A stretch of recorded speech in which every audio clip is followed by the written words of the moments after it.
We have a SEP IRA for each one of my corporations.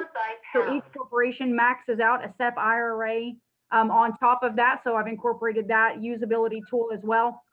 And then each of the corporations also holds its own bank account and credit cards and lines of credit, depending on where I want to go. So being able to utilize the proper person to handle your money that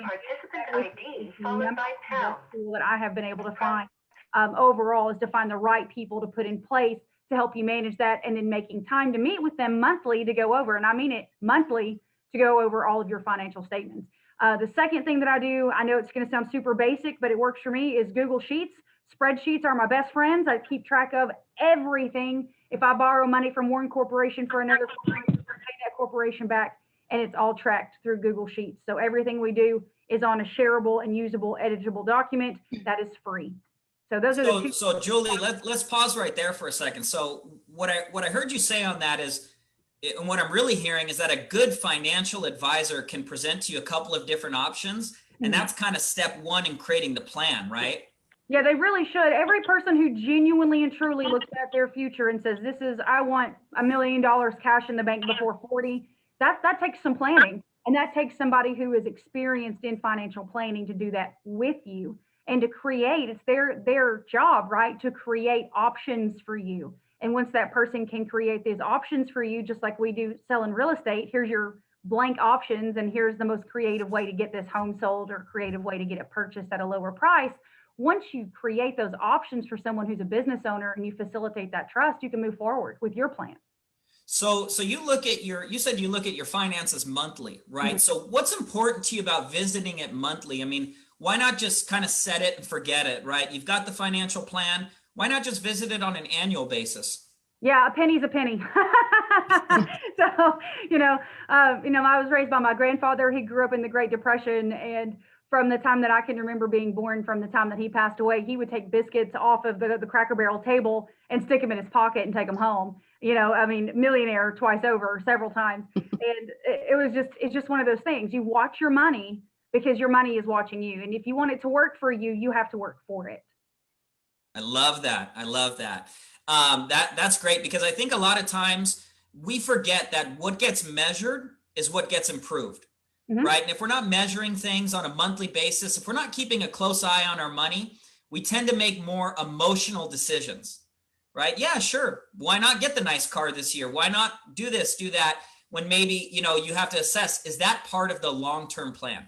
Right. So great job on that, Julia. So now let's switch gears and let's hop over to the Howards. So the question was, what are the tools, technologies, or systems that you're using to master the financial game? A good question, and that was a painful one that feels like not long ago I couldn't answer. I'll add on to what Julia said. We also a tax strategist. I think we were 9 interviews on that, so separate from the financial, an actual tax partner, 9 interviews, and that was for our MAPS coach to go truly find a partner. 9 people, and we found that person. To partner with, same conversations, looking for that person that's going to partner and strategize with you, not just do your taxes and whatever else. Well, you're out. So Abe Tree was our coach, and he tasked us with going out and finding our team. Who's your financial team? Who's going to support you? Who's going to be involved in your growth and where you want to be? And rate them. Right. If you have a 7 now, go top grade them. We're in real estate. If you have a team, you top grade. So go find that. So you see those financial people and those tax strategists, you see them as part of your team. You don't just see them as, hey, this is a role I need to fill. This is somebody that's part of your life team. Absolutely. I view them as partners, and that's why we interviewed. There were several we felt that personality wise and whatever else, but that hit all the gamuts to have that true partner that we felt was bought into, that they're also part of our team. It was 1 out of 9 for that particular thing. Well, and I'll say too, so we were just with like a regular person or people, we'll say, so it's going to cost you more too. Just know that, and it's well worth it for the gain. Stephen, you know me, I'm real. I don't hide my failures. About a year and a half ago, I paid off $100,000 IRS debt. cash. So like I said, someone that will help you plan, especially as you start making some real money, that's going to keep you ahead of the game, keep you protected, safe, everything, as a partner. That was our reality. I love that. I love how I'm hearing a lot of people when I'm talking about system tools and technologies, what we're really getting to is we're really getting to somebody that helps you map out the right plan. And we're really coming back to a good financial advisor. So let's dig a little bit in that, because what I want to help people is give them something really practical, right? We all know you need a good financial advisor, but what would you say are the 3 things you look for, Lucas, when you're interviewing a good financial advisor? What are the attributes that makes that person a 10 in your mind? One for us, and I'll let Alyssa jump in here as well. Someone that fits with us, as silly as it sounds. I mean, we have a large team. We've been interviewing and partnering with a lot of people, and we wanted someone that felt like they could also, if they were in real estate, jump into our culture. That they had a level of mastery in their field. That come out. Like I said, we met with a lot of people. The second thing was somebody that had a level of mastery with what we were looking to do and accomplish. Others maybe hadn't achieved yet. They were on the journey, and we met with a lot of brilliant people, but had that level of mastery. Yeah, because a lot of people aren't going to be able to know how to do international. So we have some international investment. So, it just all depends. So just really getting on board with your vision and eager to obviously get you there. And realize that they might make a small amount right now off of you, yet the big picture of it is going to look great for them too. So you guys looked for a level of mastery, right? You guys looked at this person that we're looking for compared to the others that we've interviewed. They've got a level of knowledge that is just far superior than the others, right? That's kind of what you saw. But you also, you mentioned that they had to be in alignment with your vision. So at some point, you kind of had to share your long-term vision and what you wanted to do, right? So how do you think being clear on that vision, do you think that's important when you step into that meeting with that financial advisor? It's hugely important. And I remember our coach talking about that. I mean, we were small potatoes compared to a lot of people he personally works with. We weren't handed off. We're working with, we'll say, the big guy in the firm. And rightfully so, we should have been tossed to somebody else. We sat down and pitched our vision. He also bought in and believed in our vision, and he's now watching it come to fruition as part of that team. So and he's wanting to be a part of some of the things that we're starting. Yeah. So yeah, pretty cool. That's incredible. I love that. So a couple of things for the attendees who are watching this right now. We're talking a lot about financial advisors and having a good financial advisor. So just to bring it down to the practical sense, notice how both panelists so far have done a combined interviews of over 22 interviews. You guys interviewed at 9, they interviewed at Julia interviewed 13. So it's about doing your due diligence. And when it comes to that person, you want to see it more of as a marriage than a dating relationship. If you think this is someone that I'm going to be in a long-term relationship with, you're going to be much more selective. If you think that, hey, this is a one-time date, right? You're not going to be as selective. So when you go through this process, you kind of have to be very, very picky about who you bring in as a partner. So great advice on that. We'll jump down to Ricky Kane with Kane Real Estate Group in Texas. So Ricky, what are your thoughts on that? What are your technologies, your systems that you're using? Well, Stephen, first and foremost, thank you for including me on this, and thank you for doing this. I love your passion for coming from contribution, so thank you for that. It's interesting just listening to Julia and the Howards. I echo exactly what they say. Literally, I have almost verbatim some of the things that they mentioned.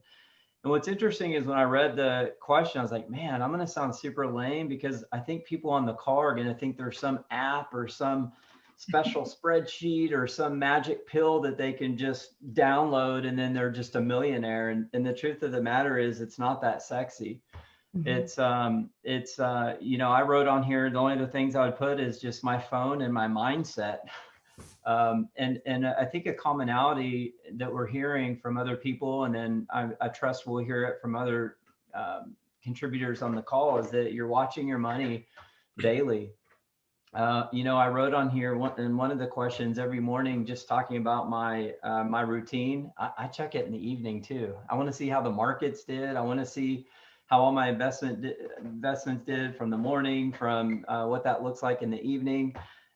So it's not so much a tool or a fancy technology or system. I think it's more of having the right relationships in your life, reading the right books, listening to the right podcasts, and having a mindset around making sure that you're watching your money and you're making sure that it's performing the best that it possibly can, so that you can build that long-term wealth for you and future generations.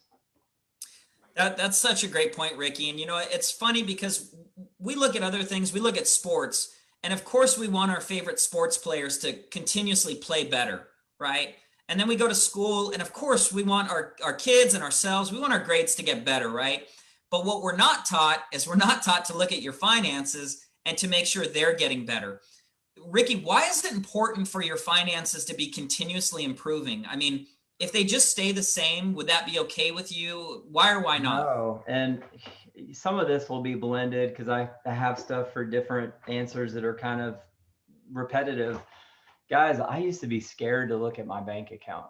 I was terrified. And just like the Howards, I was in major IRS debt from a combination of some family emergencies, getting into real estate right when the recession started, trying to figure out real estate, then started to make some money. Then I had to use that money to pay this over here. And then the IRS didn't get paid. I just finished paying off all my IRS debt 3 years ago. And I carried that for 5 years and I made payments on it. And so I used to be scared to look at my accounts. It's so weird. I just thought, well, if I have enough money in there to pay my bills and have groceries, not have to borrow money from my parents or my wife's parents, that I thought, okay, I'm doing pretty good. And I was terrified to look at it. And now I'm terrified to not look at it. I'm almost addicted. I love seeing the plus and then whatever it is for that day in terms of whether it's dividends or whatever the case may be. Now it just excites me, whereas it used to scare the crap out of me. And I don't know if other people on the call had that same thing. I see people smiling, so maybe I'm not the only one. I think what the conclusion we're gonna come to at the end of this call is that which is most personal is most universal, which I think is very important for people to hear on this call. All of us probably started from nothing and have had our backs against the wall, have had many tears, and it's just about overcoming that, again, finding those right relationships and getting your mindset right. That's so good, Ricky. And I love the quote you said, what's most personal is also most universal. And, in doing some research on this and just kind of, researching what are some of the common facts about millionaires, one of the things that came up is that on average, they've lost everything they've earned 3.5 times. And that was so shocking to me because I grew up with parents who were, who are millionaires, very wealthy, own a ton of real estate. And I saw them build it up, lose it, build it up, lose it, build it up, lose it. And it's not about, building it up or losing it. It's about getting better every single time. And every time they got back into the game, they were more equipped. They weren't afraid to fail. And I think that's something that's really important that you brought up, Ricky, is that if you do go after an abundant financial life, it's absolutely not like this straight up. It's like a roller coaster with a ton of turns where you crash, throw up on the bottom, and then you get brought back up to the top again. It's insane. So thank you for bringing that up, Ricky. Okay, so we're actually going to switch gears real quick because I feel like what I'm getting from a lot of you guys is that there's a good financial, you have to have a good financial plan and you have to monitor your money. And I think that we can all agree on that. So let's hop into some tactical things. Let's talk about morning routine. Raise your hand if you wake up before 7 a.m. Awesome. Okay, so we got about 5 out of 7, right? So early mornings are something that's critical to a lot of millionaires, to a lot of very successful people, or late nights. Usually we see them kind of bookend one or the other. Either they're up late or they're up early. So Katie, let's talk about your morning routine. And if you don't wake up early, this is also a time for you guys to speak to those people who want to be successful, but don't really want to wake up early. They're just not morning people. Let's also speak to those people as well and give them a strategy. So Katie, what is your morning routine like? I love that you asked me this question. This is the one question that I was like, gosh, I hope Steven doesn't ask me this question. and the reason being is I'm such a believer. I have become a believer in knowing your strengths, knowing how you fit in this world. And I, time and time again, have tried to be an early morning person because I thought that's what I needed to do to be successful, right? It's what I was hearing. So I get up early, I drag myself out of bed, and it just didn't work for me. I finally realized that's not my thing. I'm up by 7, but I'm not raring to go, okay? What I've done is I've taken those things that are really important to do in a day, but I spread them out throughout my day. Okay, so my workouts, they usually happen around 5 o'clock in the evening, and that's a targeted time for me because otherwise I work nonstop. It's to help me stop my day, take a break away from work. I get in before the gym's busy, you know, and get out. So came to the realization that an early morning routine was not a very good match for me. Love that. Love that. So this is really important because you have people on one end like Steve Jobs where they wake up super early and they do all this stuff in the morning. And then you have the Elon Musks where they wake up and they kind of just go straight to work, right? And so what's really important is we're not searching for a specific answer. We're actually searching to really find out what the truth is. And the truth is you have to find out what works for you and you need to amplify that. If you're best at 11 a.m., then you set your whole life up around 11 a.m., but you operate at your best. So that's great advice, Katie. Yeah, thank you. Well, it's funny, Stephen. I had spent so many years forcing myself up, getting kids ready for school and doing all that. There's another thing about this. It's a treat for me now not to be up that early. That's great. Let's hop over to Stacy in South Carolina. Hey y'all, just keeping it South Carolina down here. So the good news is that you don't have to be good at technology to be on this panel because I was a couple minutes late, so I'm sorry. As far as morning workout, I'm up at 6, I'm in the office by 7:30. Our kids are awesome and we get to drop them off at 7 for school. I know a lot of people have different schedules because of COVID right now. So that's how ours is. And between 7:30 and 9 a.m., I do my best work. And then I'm done by say 3 o'clock because we've got soccer practice, cheerleading, speech, all sorts of things that myself and my husband want to be present for. I love that. You know what's cool about that, Stacy, is I hear a lot of people when we talk about waking up early, I'll get a lot of kickback and they'll say, well, you don't understand, I have kids, right? Like I can't wake up early, I have kids. And then you hear these people who are like, yeah, I got soccer practice, I got this, I got that, and I wake up at 6 a.m. So it's a real challenge though. How do you do that with kids? Because they may not go to bed at the same time every night. There's distractions. How do you still wake up early? Yeah, absolutely. A super supportive spouse. Just to be honest with you, that's the only way that we could have built the business the way that we did. So I do want to give him props for that because I've needed that support along the way to get to where we are. That's great. That's great. So one thing that kind of comes up on a subtle level is relationships. You have to have a good financial planner. Ricky Kane said you got to hang out with the right people. It's also critical to be married to the right person, right? If you're a spouse and you guys aren't on the same page, you're never. Lucas is like, I struck out with her. She's awesome. So I know Alyssa is the real brains behind the operation. We all know that.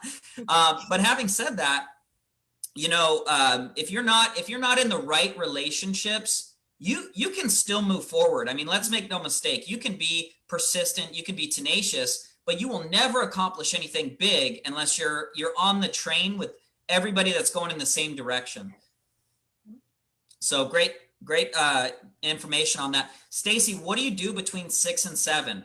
Is it just wake up, get ready? Do you read? Do you do anything positive?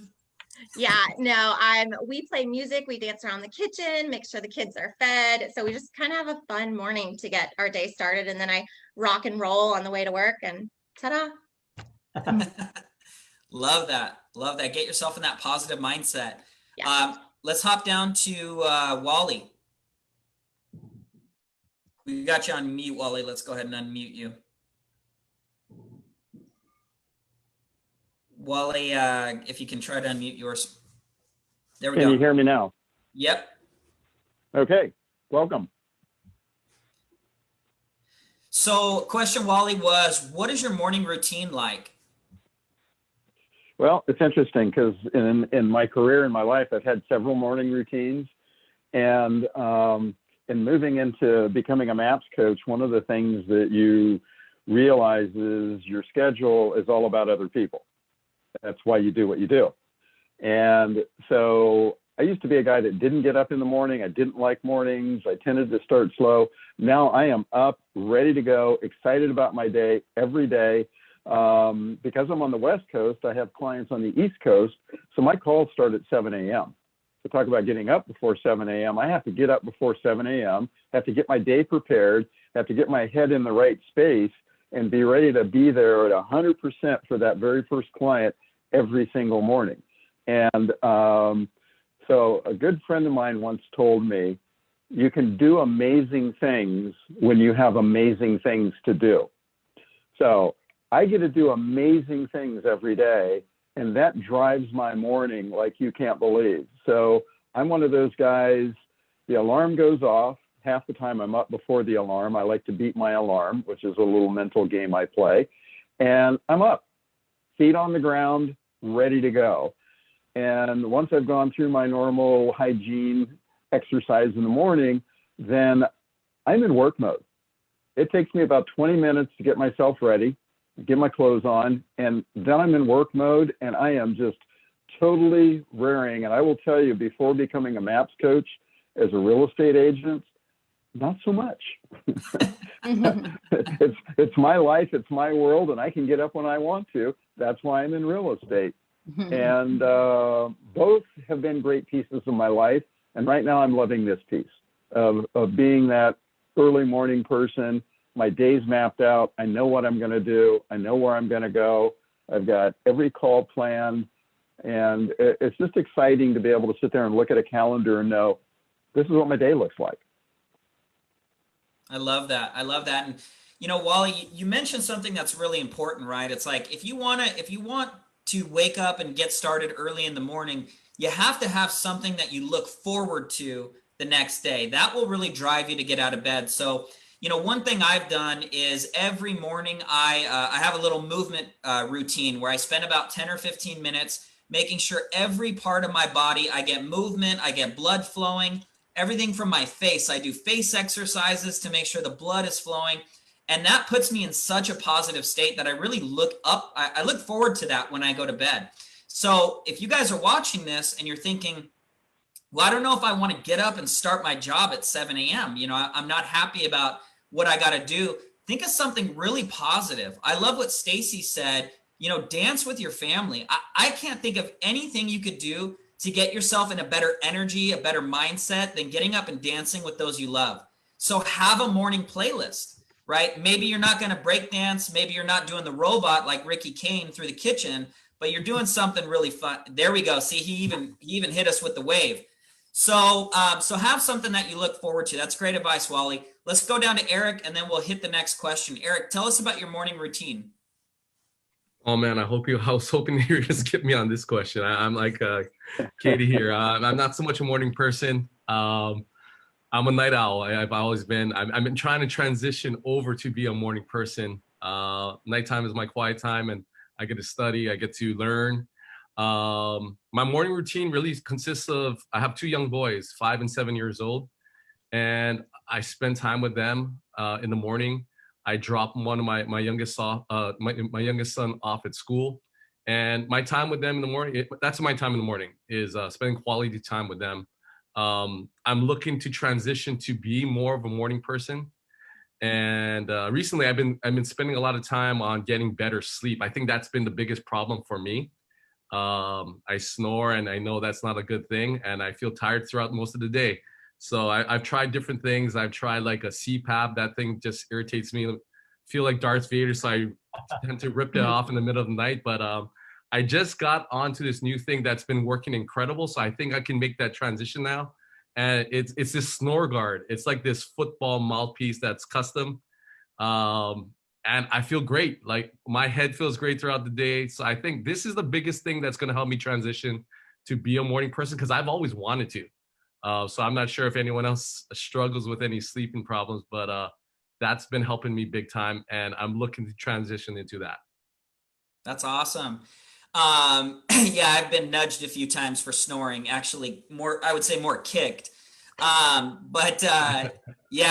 I think when I think of waking up early, it's like that quote, your day starts the night before. And I think there's a real challenge when it comes to sleeping early that a lot of us, we struggle. We still have energy at the end of the day, or we've got a lot on our mind. I know for me personally, I do a prioritized to-do list the night before. So I list all my, everything I got to do the night before, and then I rank it A, B, and C, and I write it down so I can get the things off my head. I do a little bit of journaling. I do the foam roller. And what I found is that it's kind of getting your body in that sleep physiology, right? Where you kind of get tired. So I like how you're experimenting with different things and not giving up, Eric. That's awesome. Ricky, let's go to you. Let's finish off with the morning routine. What does yours look like? I was actually gonna type. At some point I'm gonna learn to type, so I'm not down here looking and using 4 fingers. I was just gonna give some advice on, my humble opinion, I think being a morning person starts with mindset. Love you guys, but both of you guys said that you're not a morning person. And so you're telling yourself subconsciously that you're not. So you're making it harder for yourself to actually be that person that you want to be. And so I would recommend telling yourself that you are a morning person. And both of you guys also said that you're trying to be a morning person. If I tell you, I stopped trying. if I'm going to tell you I'm going to try to make it to your birthday party, I'm not coming. If I say, hey, Katie, I intend on being at your birthday party because I just think the world of you, I'm going to be there. And so just food for thought, our language becomes us. Mm-hmm. So for me, the only thing I would add to that, I wake up right away, I start working out. I check my money accounts. I stay away from email. The only thing I would add to everything that has already been said, this book right here is one of my favorites. It's called The 5-Minute Journal, and it's my time to give gratitude. It's otherwise known as a gratitude journal. Each day they give you a very inspiring quote. You put the 3 things that you're grateful for in the morning. You put your 3 big rocks that you intend on completing that would make today great. You give yourself a daily affirmation. And then in the evening, you kind of recap your day. You talk about the 3 things that were amazing that happened. And then you talk about what I could have done to make the day better. And the reason why I'm saying a lot of times at the end of the day, we tend to put blame on something, or an occurrence, someone else, or what have you. It actually is a challenge sometimes for me to think, what could I have done to make the day better? And so it just changes your mindset. And for me, I feel like it's almost the GPS for my day. And I intend on being a user of this book for the rest of my life. That's awesome. That's awesome. I love, Ricky, that you're very systems and models guy, right? You have kind of a system and a structure to your morning, and it's very easy for you to articulate it. And I think one thing I've always noticed about you is that, you do a lot of real estate transactions, you're very successful, but you're also a very calm and a very joyful person. And so I love that, I think that's because a lot of the way you follow systems. So thank you for the $20 you Venmo'd me to say that, but great job on that. But I love that. Coming by the end of the call, bud. Morning routine for me, just very briefly, is, every day between 5 and 6 a.m., wake up. First thing I do, get up, write out the gratitudes. Always want to put myself in an attitude of gratitude. And I like to be really specific. Today, I'm super thankful that I have eyes that work, because if I didn't, I wouldn't be able to see the beauty of God's nature. And those types of thoughts really put me in the right mindset. From there, I go straight downstairs into our home gym. I do 20 minutes movement, about 10 minutes of movement, 15 minutes of weightlifting exercises, morning super food smoothie. So chia seeds, almond butter, blueberry, spinach, almond milk, and whey protein powder. So the nutrition has everything to do with your mindset, with your energy, with your ability to sleep, right? The time you eat in the morning affects the time you go to sleep at night, your first meal, because when your body is, when you're eating too late, there's a lot of energy going on in digestion. There's a lot of movement. So it's almost impossible to go to sleep if you eat too late. From there, it's go to Starbucks, get a coffee. I do reflection on the way to get coffee. So I ask myself, what am I happiest about in my life right now? What am I most excited about? What am I most enjoying? What am I most proud of? What am I most grateful for? What am I committed to today? And lastly, who do I love and who loves me? Because I want to get in that state of love every single day, because that's the most powerful thing. At the end of the day, if we're not giving love and if we're not sharing love, nothing we do is important, right? So I get myself in that mindset, podcast on the way back, and then it's straight into shower and get to work by 7:30 to 8. So that morning routine is critical. But at the same time, if you guys are watching this and you're thinking, I've done the morning thing, it just doesn't work for me. I'm telling you, track where you're at your best. It's different for everyone. Someone's going to be better at 6 a.m. than at 5 a.m. Someone's going to be better at 7 a.m. than at 5 a.m. So just track where you're at and know yourself. So let's jump into the next question. A lot of times people think that to be financially successful, life gets easier for you, right? If I only had money, then I would be happy, right? If my debt was paid off, if I only had this or that. But discouragement and challenges, they never stop coming, right? They're never things you can avoid. You just get better at dealing with them. So Julia, we'll start with you, and whoever wants to just hop in for time purposes, you can go ahead and speak up after her. How do you overcome discouragement? How do you overcome the challenges? Well, I guess that's a good one. Second, Ricky, self-reflection journal with You're Not Really Strangers. They have an individual version now. So everybody check that out. It's super cool. Super cool. Interesting. Love that.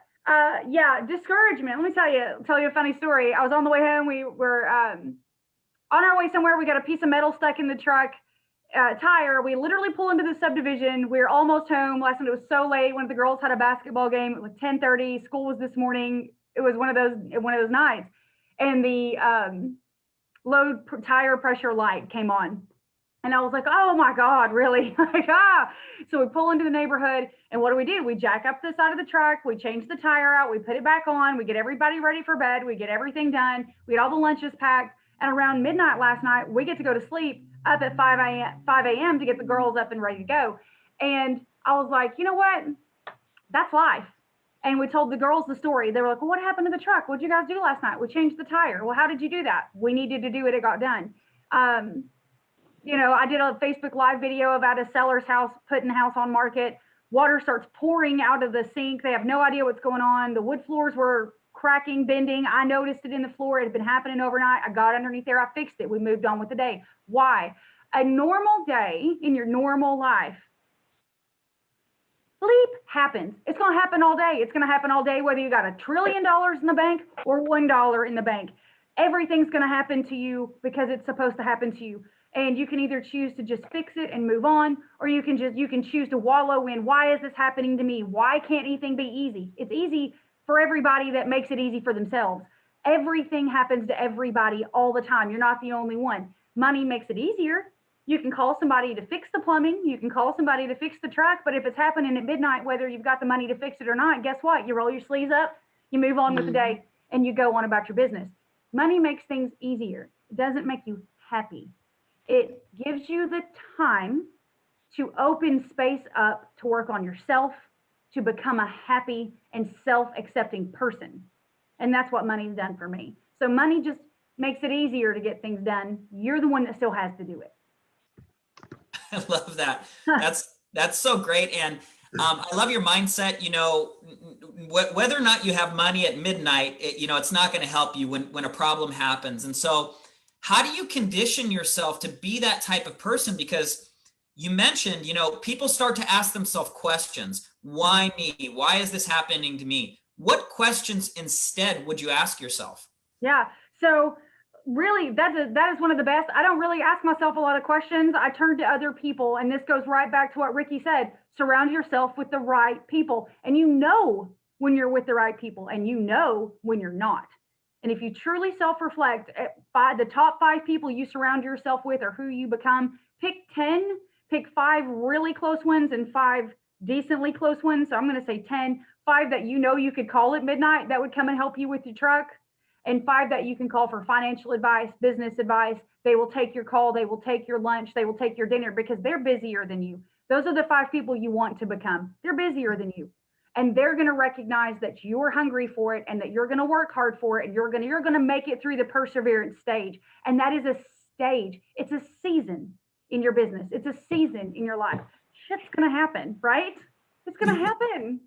So let it happen and say, not today, Satan, whatever you got to do, not today, Satan, and move on with it, because you have better things to do with your time and your life than to worry about, why is this happening to me? It's happening to you because it can, and it's going to happen to you again, and it's going to happen to you again until you get so many opportunities from God to learn how to deal with it properly that it doesn't happen anymore.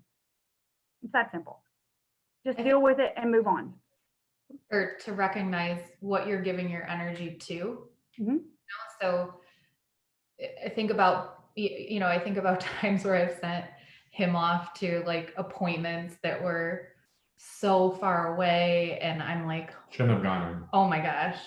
The things that you do out of fear, or just like what you give your energy to, and that mindset around not being shaken, is a good one to keep in mind as you go through all this. It's like you're building a muscle to, I almost go into every situation, and no matter what happens, my goal is to not react. Just pull back and don't have a reaction to it. And people are like, how are you okay right now? Well, what am I going to do? You figure it all out at the end of the day. It doesn't matter. And then just, I would say for anybody that's, a mom, a lot of us moms out there carry a lot of stuff, and a lot of home life things. So, just to be able to be more, if you will, in business or grow business. Sometimes we're looking internally into our businesses. I would recommend first starting at your home and getting the help that you need there, and being okay with getting the help there. You're not less of a woman because somebody's cooking your meals or doing your laundry or your dishes. Amen. Or, like all those things. I'd rather be present and have time with my kids than cleaning my house every single weekend, right? So I have a coaching company, a life and executive coaching company outside of real estate. And a lot of my clients, executive females, have this exact same conversation. They feel like less of a woman, less of a mother, less of a wife, less of a business owner, because they're now paying a housekeeper. They're now paying a person to pick their children up and take them to school or to school practices so they can make it to the practice or to the game. And I said, there's literally nothing about any of that that's the wrong thing to do, because you're focusing your time and attention on where it needs to go. And it's interesting that if you tell yourself, I am okay, I am safe, I am enough, and allow yourself to be vulnerable to your spouse, to your children, to your parents, to your friends and family, how willing they will be to assist you when you truly need it, because you have shown them you're willing to work hard, you're not going to take advantage of that, and you know that it's okay to let go so you can absorb more, because when you let go and let God, you really get so much more in return. Absolutely. That's incredible. And it comes down to, I think, an identity issue, and men, we have our identities, and women, you guys have your identities, and it's like, for both of us, it's looking at it and saying, I'm not a housekeeper. I'm an impactful, female leader who is generous, who accomplishes great goals, and who inspires and liberates other women.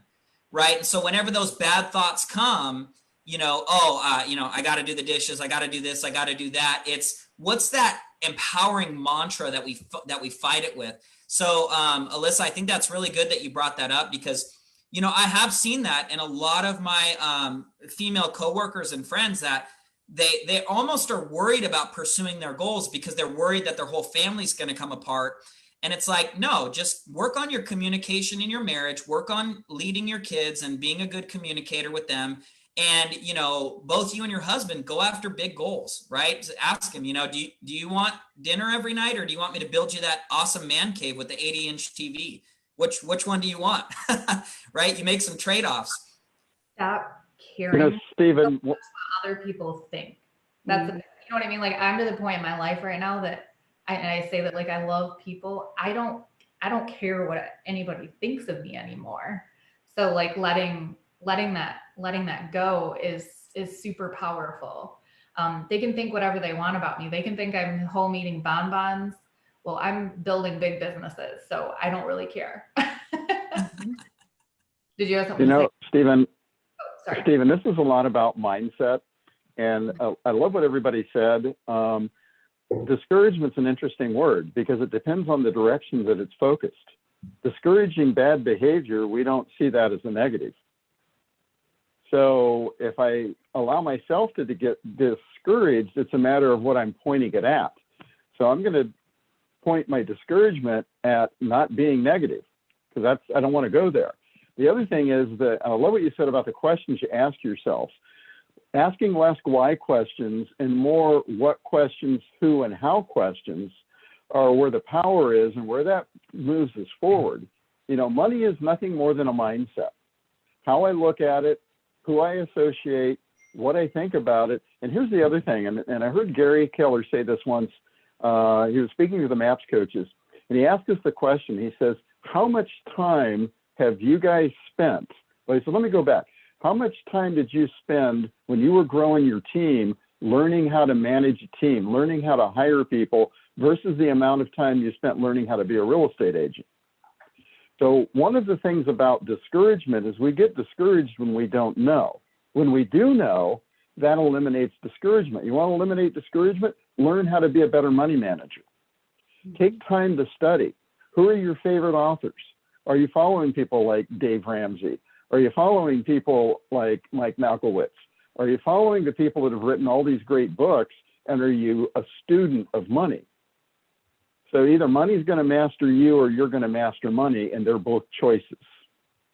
So make the choice, and then the choice will make you.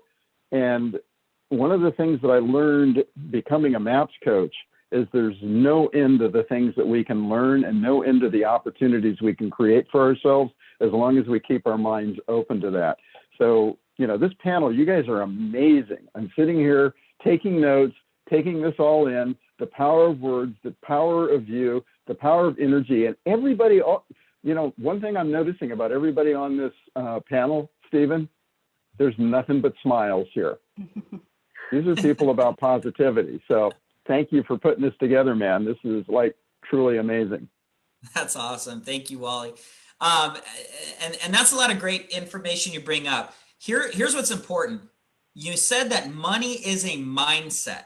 So let's be really clear here. Okay, why is this so important? Well, here's a couple of reasons. Number one, inflation. Okay, if you're not making more money past the point of the inflation, you're actually losing money every year. So if you're one of those people who says, I need a 3% raise every year and inflation is 5%, you actually got a 2% deduction in your pay every year, right? So that's one of the reasons why you need to make more money, is simply because the cost of things is rising faster than income.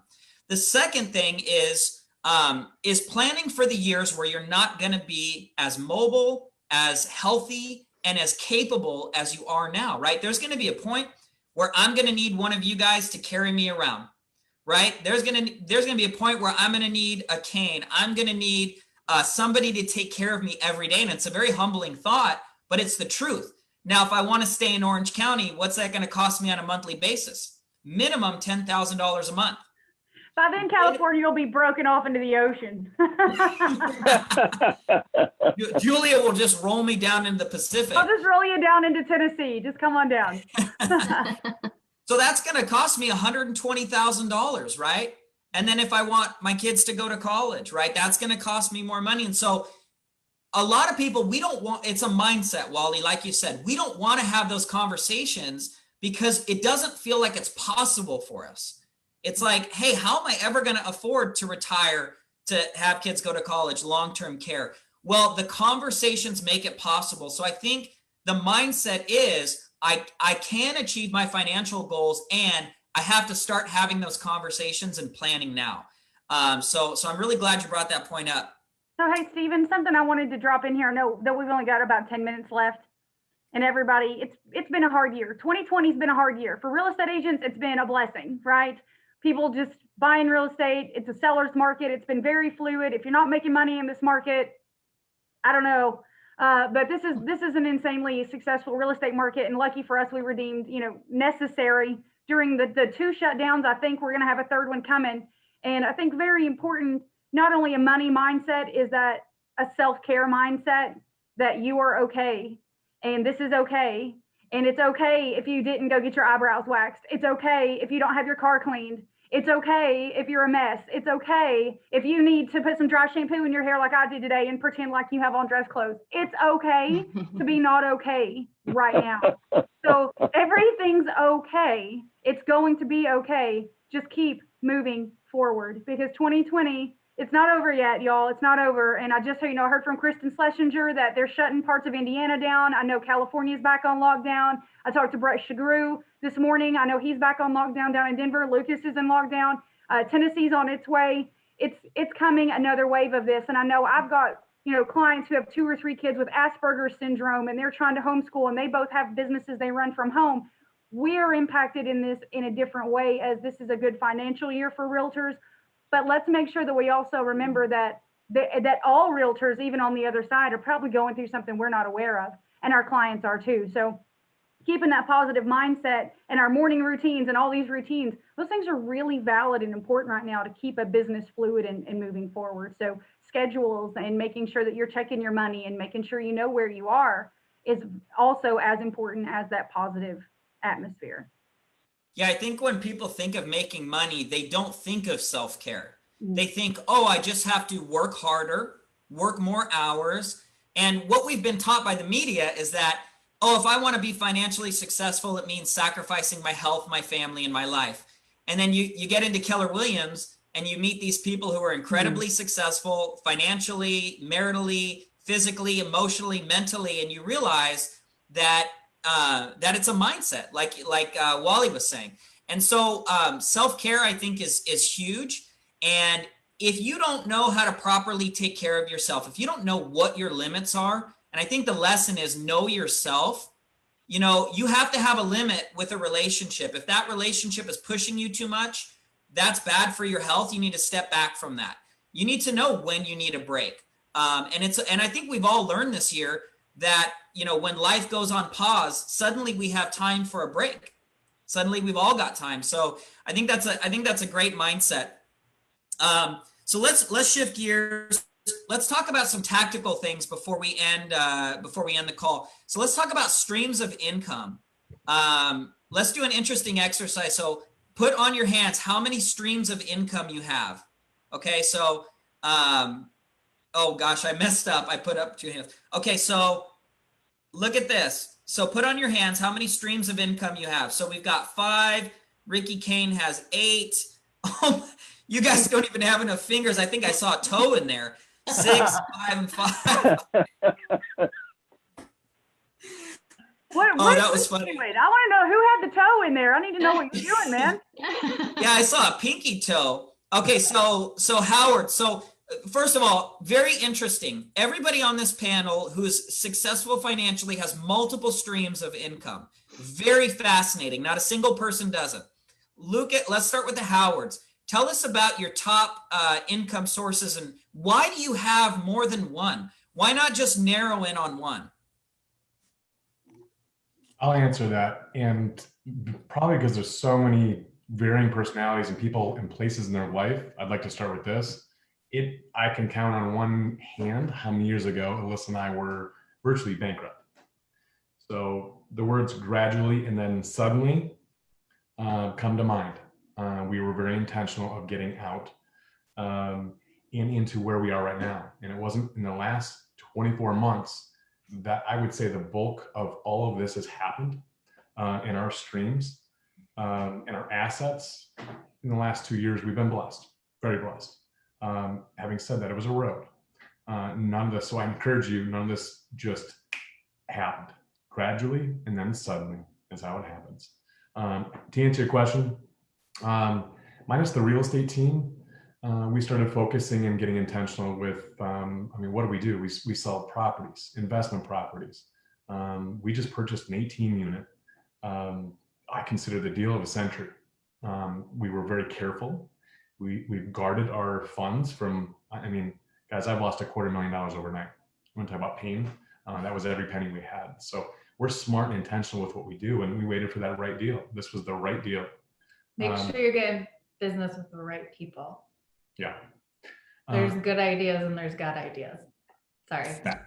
There is a difference. There's good ideas. And Say that again. I love that. there's good ideas and there's God ideas. Yeah. I've had some good ideas. I prefer to stay with the God ideas. Having said that, that property alone, we're in the middle of rehabbing it, and its value increase in income for my family. I could drop the other 6 streams. I could quit selling real estate, my team, and we could live a great life just off that property. But we were slow. We chose the right place and invested in that. So that's something that's large. Others, we've been investing into and partnering into commercial real estate. We own our building. We own our Market Centers building with a few other investors, among other things. Title, getting an insurance. I could go on. Those 7 streams of income, that doesn't count a lot of other assets. They're just paying down by what's there. But we work towards it. We're intentional. If I can, only because I'm a home office, you guys see a lot of sticky notes. Yeah, I love it. That's great. Going back to your original question that ties into this and planning, you can have the tools you want. You can use Mint, Streamline Business Solutions. You can hire a coach, financial coach, which we have because our financial knowledge was here and we want to get to here. And Julia, you had something earlier, communication with your kids, family, and those in your world. Mm-hmm. Our debt, our $250,000 debt, plus the $100,000 IRS debt was on our board. Our kids knew what it was. Mm-hmm. They knew we were taking markers in line. And those conversations were powerful. Have those with people in your world. It was a plan. It was a measure. Going back to the discouragement, I'm sorry, I could just keep going, but going on the discouragement, I asked myself this question: is this temporary? The answer is always yes, if you allow it to be. And the next question I ask myself to get out of it: do I currently have a plan for this? If not, I need to design a plan. Up those sticky notes are every single plan you've seen for different aspects of our world, from past debt that's still hanging on our wall that I'm proud of because of who it made us, to future businesses that are going to make us a lot more. And some of those, it might take me 10 years to accomplish, and I've got it written out. This is why I need so much help. Like there's plans for decades. I love job security. Yeah. I love what you said, Lucas. You said, is this temporary? And number 2, do I have a plan? That's a very practical step that I think anyone can take. And it's like we look at Dave Ramsey, who's the leading financial coach in America right now. And if anybody's not subscribed to his stuff, I'm sure everybody on this call most likely knows about it or knows him, because he teaches one of the best systems you can use to get out of debt. And what's interesting is that, how did all that happen? He got in a lot of debt, went bankrupt, and lost everything, right? So your greatest test soon becomes your greatest testimony if you ask yourself, is this temporary? And do I have a plan? So I love that. Okay, so no, I have to jump off. I have a 3 o'clock and it's on the other side of town, but I have absolutely loved seeing everybody and having a blessed Thanksgiving. Stay in touch. Thank you. Thank you for being here. So Stacy, we'll jump down to you. So how many streams of income do you have? And first, why is it important to have more than one? Why not just have a single one? Yeah, for sure. So we had 7 until last week. We sold one of our beach houses. So we have 6 right now. And for us, I don't think I realized how important it was until I got profit share. And I saw profit share from Keller Williams start coming into my bank account each month. And I said, look at this. And then it started piling up. And I said, oh my gosh, this could cover my admin salary for a year. This is crazy. What if I can build a business on passive income? And then from there, it just kind of snowballed. So we love our investment properties. We go big or go home with them. So we've got a beach house that holds 24 people, I think. So that is a major rental income for us. It's been awesome. And then we just sold our smaller one because it wasn't making as much money as we would like. So now we're gonna roll it into something else. So we're pretty intentional that whatever we invest in, it's good for our family and gives us a return. That's incredible. I love that. And I so appreciate you offering to let me stay at the beach house, no charge. I mean, that's just too kind of you. Absolutely. Hey, we let our team members stay for the last couple of months because the CPA says I can write those off as donations. Though, right? Only if they hit their goals though, right? That's right. They've been doing amazing. So I'm very proud of them. So Stacy, as I think of some of the stuff you've done, because you're pretty young, right? And you've accomplished a lot for your age. And what I think is really interesting is that, were you like out spending money on, the fabulous life and all these things when you were first getting started? Or were you scrimping and saving? I mean, did you have the nicest designer everything? God, no, not at all. And actually, you skipped this, but it was like one of the challenges you had to overcome to achieve your success. And I'm sure a lot of people on the call feel this way. You don't feel worthy enough to become a millionaire.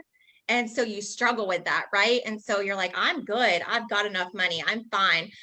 So that wasn't really the plan for us until the business was coming in and I realized I needed leverage. And at that point, I realized that it was changing other people's lives as we built the team. And so it kind of gave me a greater purpose. And it just made me want to be that person that could help people in time of need. And that's really what's just driven it. Otherwise, I mean, no. Even right now, like, look at my fingernails. They're so terrible. I need to get them done. But no, we're not all about that. I do have a very nice car because it was 100% tax write-off. Awesome. Whatever the CPA says to do. But other than that, we're not crazy about material things. Yep. Plus, in real estate, it does help a little bit with your credibility. So that's awesome. So we'll go down to Eric just because he's been so talkative. We'll pick on him for a little bit.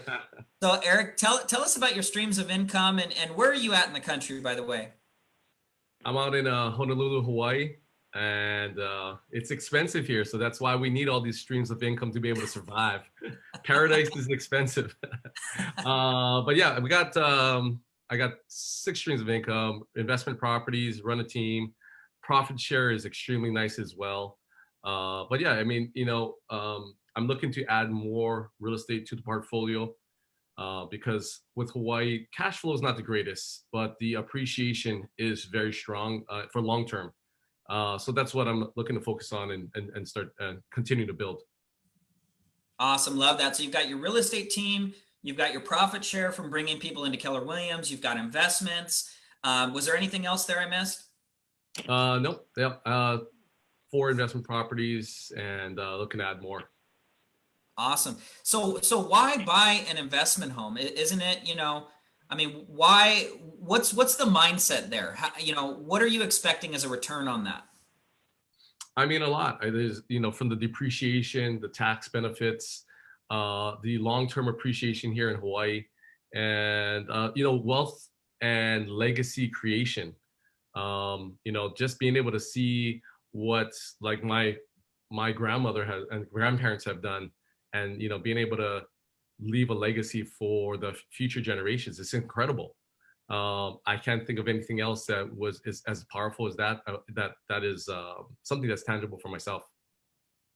Awesome. Love that, Eric. Love that. So I hear a lot of times when I'm talking to some of the most successful people is, wealth creation, legacy creation, generosity.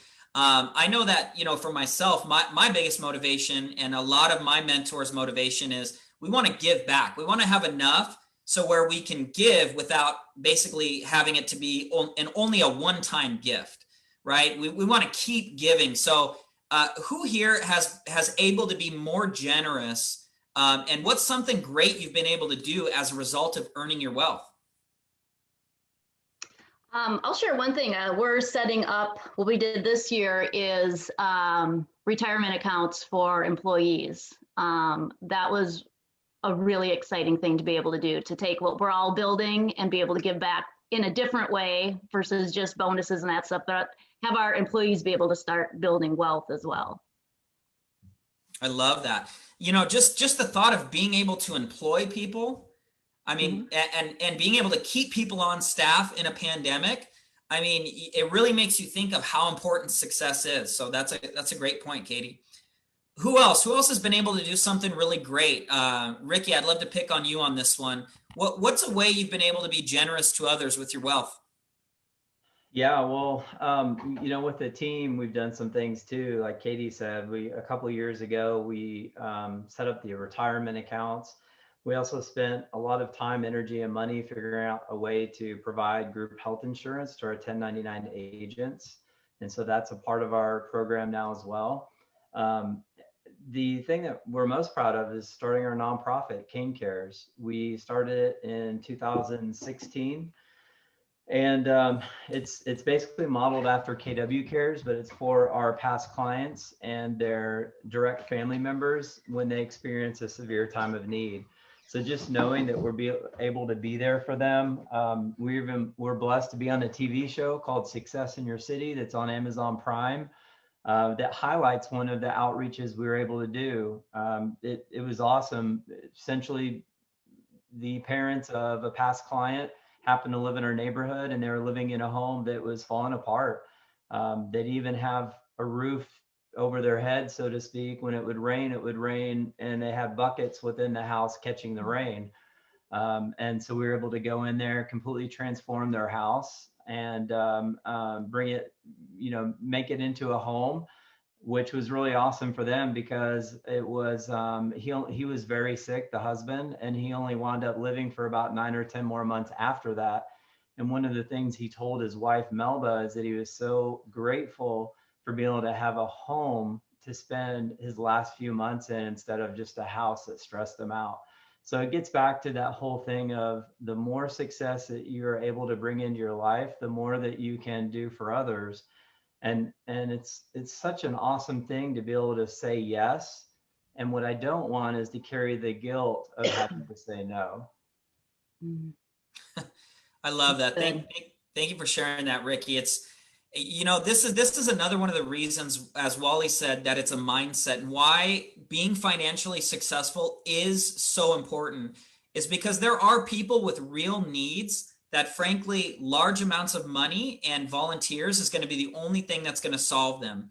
You know, all the good wishing in the world is not going to help bring clean water to people in Africa, right? It's not, you know, you need technology, you need employees, you need things to be able to bring over there.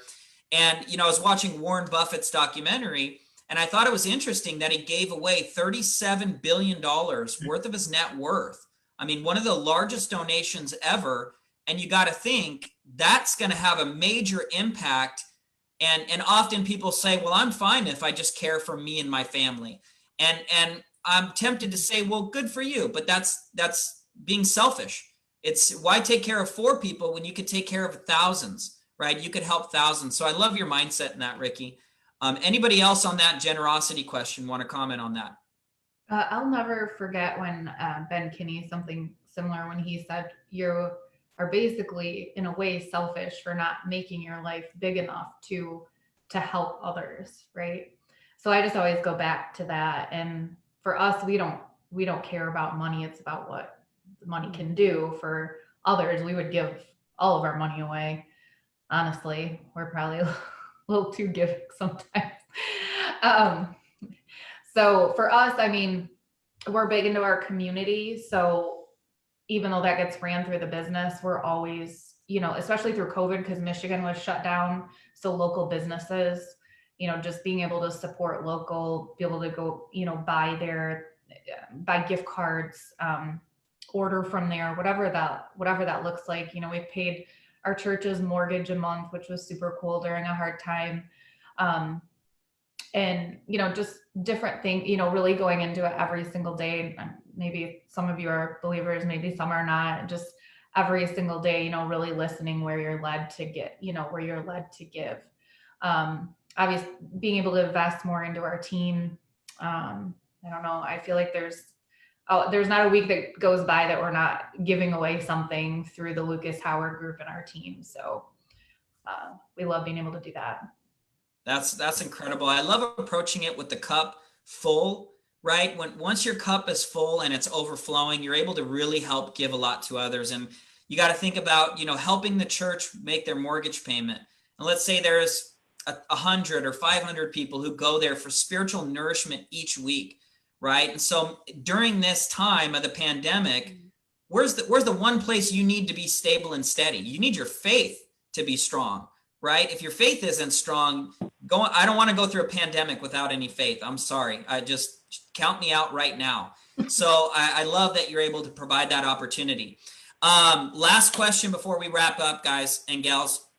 What's one practical thing that you would tell someone to do starting today, whether it's a habit, a mindset, a question they can ask themselves that would put them on the fast track to becoming a millionaire and to really having a great life financially? What's one piece of advice you'd give them?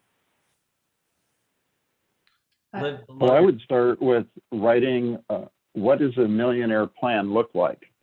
So I need to know the destination. Don't worry about the time.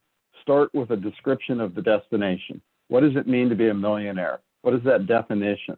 Where does that money go? And then once you've got that completed, then put a timeline on it. Here's where I am now. Here's the gap. What are the steps I take in order to get to the gap? So it's really all about defining definition or destination, excuse me, defining destination. It's easy for me to say. Wally, can I add to that? You also have to be emotionally attached to it. So you can't just say, I want $1 million. You're never going to get there. Like, what does that look like for you, your family? What can you do with it? You've got to emotionally want that outcome or you're never going to achieve it. Yeah, because I mean, think of all the hardship you have to go through, right? You've got to work nights at times, you've got to work weekends, you have to deal with transactions blowing up, you've got to, you know, make it, sometimes you lose it. You've got an Airbnb. Sometimes the tenants maybe don't pay. They don't clean the place. You've got headache. And so you really have to be attached to that emotional aspect in the end of, hey, this is going to help my people, you know, this is going to help my kids go to a better college, right? Ricky, tell us about that. Starts with why, man. You have to have that thing that spurs emotional intensity that leads you to take action. If you don't have it, you're not gonna, it doesn't matter if you have the best apps, the best relationships, everything we talked about. If you don't know why it's important to you, you're not gonna get it done. Versus So why. what questions would you ask yourself, Ricky, to find your why? What's one thing you would ask yourself to really define that? I think the most important questions, first, just the general question, why is it important? And then how will it make you feel by accomplishing that? Honestly, that second thing, we do things based on feelings and emotion. And so really nailing down why it's important and how that would make you feel by accomplishing it will help you prioritize what things are actually really most important for you. Love that. So, hey, I want to make $1 million. Okay, great. Why is that important to you? How will it make you feel? What do you want from that? How will you be able to then how will it impact your life and the life of others by doing so would probably be a follow-up question. Yeah, it's not good enough to say, hey, I want a big house. It's, hey, every weekend I'd love to sit by the pool with my family, have them over for dinner, barbecue, marshmallows, do everything, and have that experience where we're all closer together. Yeah. You're going to be more engaged with that than, hey, I'd love $1 million house. And that book has a ton of exercises. You guys know the circle and all that kind of stuff. If you haven't read that book, I highly recommend it. So awesome. That's the first question, why? The next question is how. Mm-hmm. And then it's what do I not know that I need to know to become the person that's going to get there? It's education, as Wally said earlier, education. I mean, I remember a time where I'm like, wait, I can't read this P&L. Great. Do I need to hire a coach? Do I need a mentor? I need to delve into this. A budget, same thing. I mean, starting with chicken scratch down to use something like Mint or anything else. Educate yourself to get there. So the next is how. How am I going to get there? What do I not know that I need to know that'll help get me there? I'll add to that, or a little bit, my thought around this, because I was really going into, like, what's that one domino? What's that one thing? And one thing for us is who do you need to be to get there? Like, and not who do you need to be inside? Like, what are you putting in your mouth? What are you eating? What, where's your, your mindset, like all that kind of stuff. So like for us, we started working with a nutritionist a year ago. We were not the people that were going to get there because we could have croaked by then, or, you know what I mean? Like, you're just not in a good spot, so who do you need to be to get there and really invest? I feel like we've had some breakthroughs on our team. We have a guy that his world is turned upside down, and his one domino to gain everything else was his health, was his nutrition. He's lost almost 100 pounds. He's made the most amount of money this year. He's played with his kids. He can move. His health was the first domino. So that, to me, as much as I don't feel that you can always get there if you're not taking care of yourself. So that's my thing. Yeah, we only have so much energy, and if we want to accomplish a bigger goal, it's like, hey, how can I drive further with putting no gas in my car? Yeah. Right? You would never ask yourself that question. You'd ask yourself, where are the gas stations along my route to my destination, right? And so that's why they say food is fuel, right? Is it's actually fuel for your body. It's nutrition. So I love that health analogy. Rachel Richardson asked, what's the best way to find a mentor? I think this is an interesting question because a lot of you are my mentors. And so I'd love to hear you guys, how you found your mentors.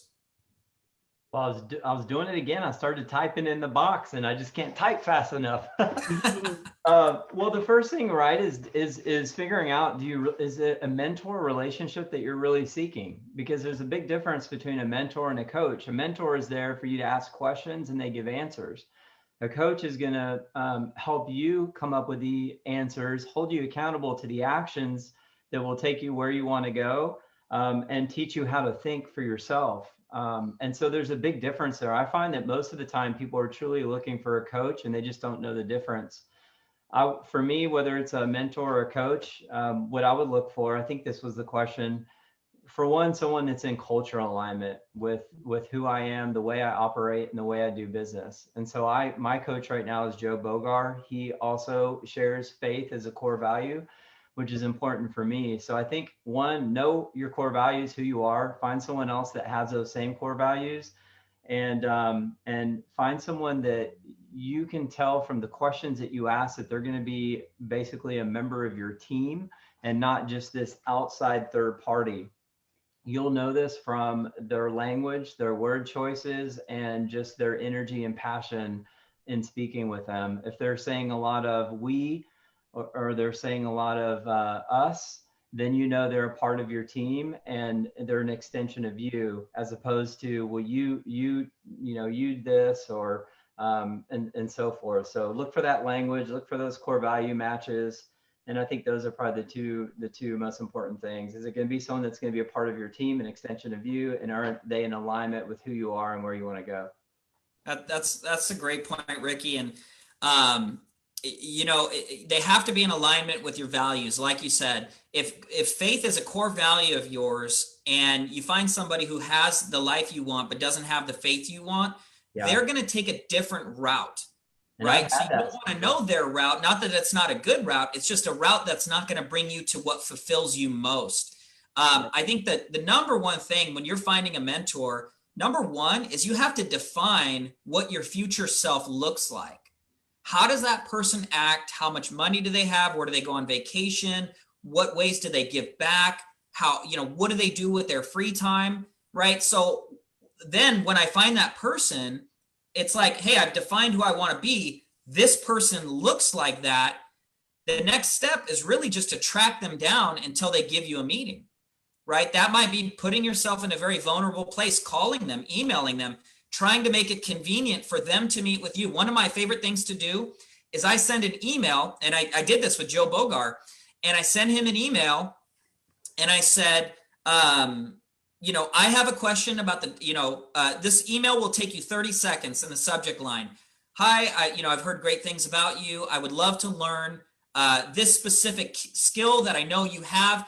What book would you recommend that I read to learn this skill? And then he replied back with the book. Anybody who's going to reply back to a 30-second email. Now, in keeping that mentor relationship, you show them how aggressively you're going to tackle their advice. And so Wally, he's been my mentor for a very long time. He knows if he gives me an assignment, he's going to get an email a month later saying, I did it. This is what I learned. It was painful. I can't believe you made me do that, but here it is. Right. So that's some good tips on that. Anyone else on finding a mentor before we sign off? I guess I would say don't be scared to ask too, right? Mm-hmm. There's a lot of great people out there, and you might put them on a huge pedestal, and that they may not communicate, or they won't respond back to me, and be adamant and be persistent so they know that you do desire to talk to them. So don't give up. There's some amazing people that have a lot to give back to you. So you just need to do it is the biggest thing. And find, I always say to our team, who's your who?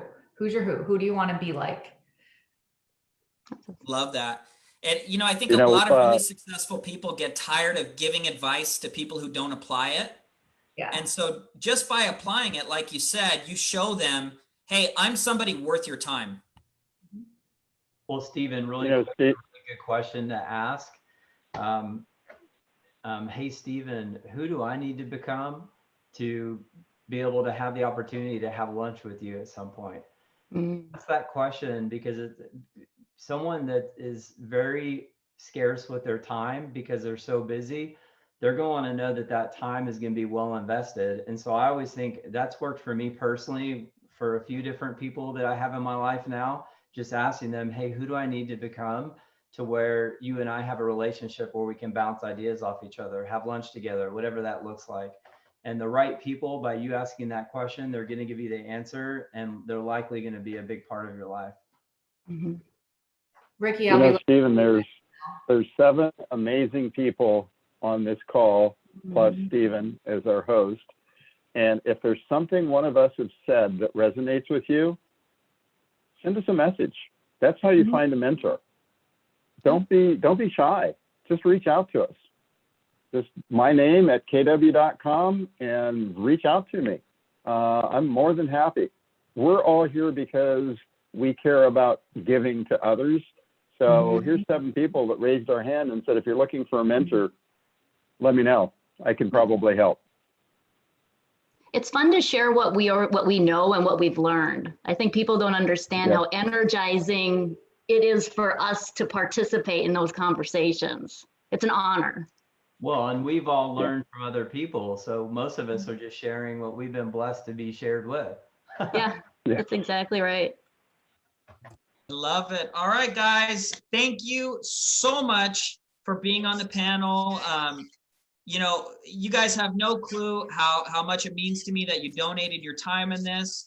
And I immensely look up to all of you. I think you're all the most incredible people I know. So truly from my heart, thank you so much for being here. Just thank you guys for donating your time in this. Thank you, Stephen. Thank you. Thanks, everybody. Appreciate it. All right, guys, everybody have a good day. Thank you, guys. We're signing off. Bye.